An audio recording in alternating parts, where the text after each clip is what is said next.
J'ai découvert l'Institut suisse du Feng Shui grâce d'abord à une prédécouverte du Feng Shui en soi. Il y a quelques années, on m'a offert un livre de Liliane Thu, qui était l'œuvre de maître Yab Shanghai. Donc c'est assez amusant parce que Florence Jacquier a acquis sa formation auprès de ce maître. Parce qu'en revisitant mon passé, je me suis rendu compte que j'avais toujours habité des lieux qui ne me convenaient pas du tout.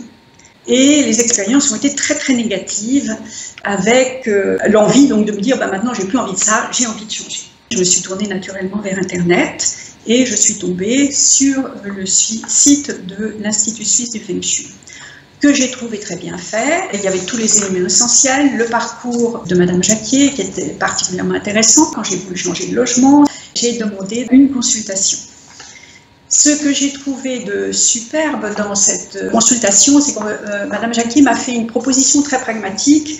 Parce que le problème, quand on cherche un logement, c'est qu'il faut se décider parfois très très vite, sinon ça ne vous passe sous le nez. Madame Jacquier m'a fait cette proposition de faire d'abord une première analyse au niveau du macro Feng Shui, macro et micro Feng Shui, et que si ça se révélait suffisamment positif, on allait plus loin et on faisait une analyse au niveau interne. Une première présentation d'objet, Madame Jacquier me l'a carrément déconseillé, donc j'ai laissé tomber. Le deuxième, les éléments essentiels m'ont été donnés pour agir en connaissance de cause. C'est-à-dire que je savais le pour, je savais le contre, à moi après de faire mon choix ou pas. Donc les éléments positifs ont été bien mis en exergue, en particulier soutien personnel au niveau des relations, communication, santé.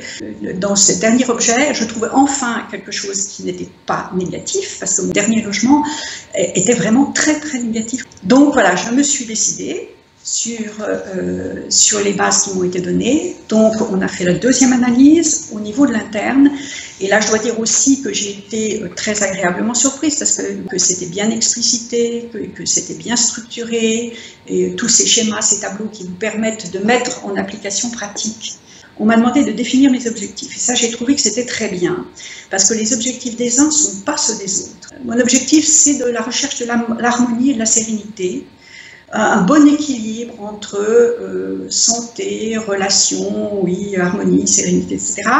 Et puis quand même un certain bien-être, je le reconnais, au niveau financier. C'est-à-dire que je n'ai pas envie d'avoir des gros problèmes financiers. J'ai vu qu'on tenait compte de ces desiderata en orientant les solutions, justement, soit vers le niveau de la santé, de la sérénité ou des éléments que j'avais mis en exergue.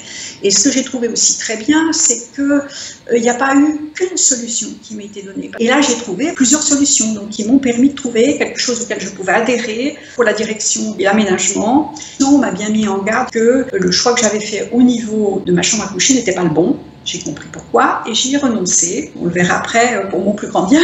J'ai apprécié aussi la rapidité avec laquelle ça a été fait. C'était important aussi parce que comme je voulais faire des rénovations, il fallait que je sache dans quel sens je pouvais faire des rénovations. Et en particulier, j'avais envisagé de faire tomber une cloison. On m'a dit, là non plus, non, ce n'est pas une bonne chose, il ne faut pas le faire. Et je ne l'ai pas fait. J'ai été très satisfaite de ce qui m'a été proposé. Quant aux résultats, suite à la mise en place de ces recommandations, ce que je peux dire, le premier élément qui pour moi est particulièrement positif, c'est que je me sens très bien chez moi, ce qui n'a jamais été le cas, je me suis rendu compte nulle part ailleurs. C'est assez curieux, mais c'est comme ça. Et ce qui est aussi assez amusant, c'est que toutes les personnes qui sont venues ici n'arrêtaient pas de me dire « mais comme on est bien chez toi, comme on est bien chez toi, il y a une ambiance, il y a une énergie, je ne sais pas comment dire, mais on se sent bien. » Et ces amis n'arrivaient plus à partir, c'était assez curieux. Pourtant, ils avaient un long trajet à faire pour repartir, ils n'arrivaient pas à repartir. Et après, j'ai eu des textos pour me dire « ah oui, vraiment, c'est super ». Le deuxième, c'est au niveau de la santé. J'ai eu beaucoup de soucis de santé, des choses un peu lourdes, avec des ennuis récurrents tout le temps. Je n'arrivais plus à dormir, donc évidemment, je me sentais fatiguée, et puis c'est un espèce de cercle vicieux.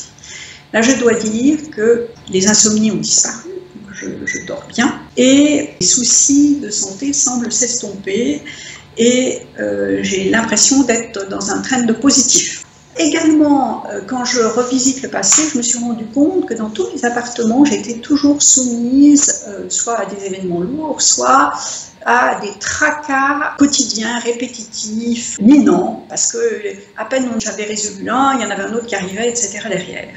Or ça, je dois dire que je n'ai plus pour ces tracas quotidiens. Et la dernière, je dirais, c'est dans mes projets personnels, parce que je trouve qu'à tout âge, on peut avoir des projets, envie de faire des choses. Je fais des rencontres intéressantes, il y a des nouvelles opportunités qui s'ouvrent.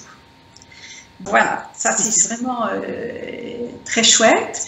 Donc voilà ce que je souhaitais vous dire.